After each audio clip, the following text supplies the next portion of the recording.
Hey guys, welcome back. Curtis, ThatTurboDakota. Son, I've been a couple weeks. I've been kind of quiet. I've been doing a little bit here and there. The main thing is I'm waiting on the converter still. It's supposed to be here Tuesday. It finally shipped out, but let me show you what I've kind of been up to while we wait for this converter. All right, here's what I got going on.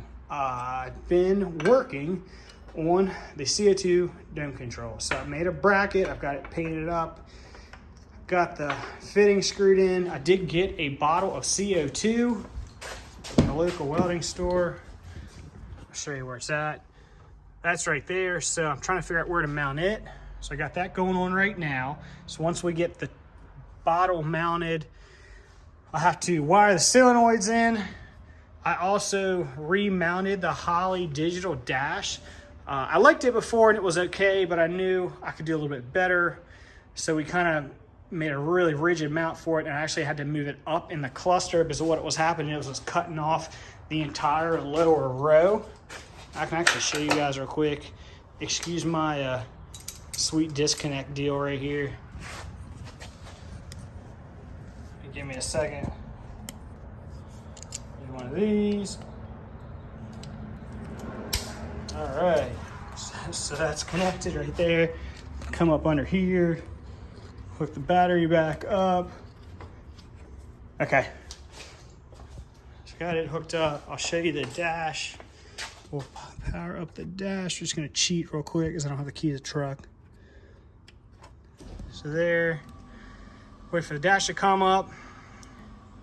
Here, I'll give you a better view. Any second now. There we go. So as you can see, it is moved up. It's nice and center.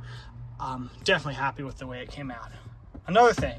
If you look up here where my tip of my finger is, we have the fuel gauge, the fuel level sender from the factory tank working with the Holley. I was working on that earlier this morning.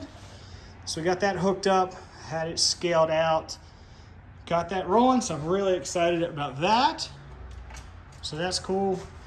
Also, everything in the back of the truck's painted, ready to go. Anti-roll, shocks adjusted, everything's bolted in. Made some new brake lines. Actually used copper nickel, which I've never used before, instead of regular brake line. It was definitely easier to bend. I like it, what I don't. I like rigid because it looks better. It's real sharp angles. This stuff's a little bit more floppier, but again, it still works. Still have to adjust the roll bar, but I can't do that until everything's back in the truck, including the transmission, which is under that bag right there. So that's pretty much it, guys. Other than that, oh, one more thing. I'm gonna get an aftermarket steering wheel. So, NRG, I got a NRG hub, and I'll show you the part number, which I told fits right on there. So there's a part number for that. And then what I did is I got a 6 to 5 bolt adapter ring because the steering wheel that I wanna run is actually a 5 bolt. So that's why you see that ring bolted to there. So hopefully that works out. I still gotta order a steering wheel.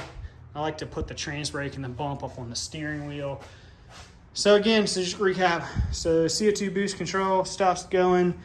I got some new stuff with steering wheel, so I gotta order a steering wheel.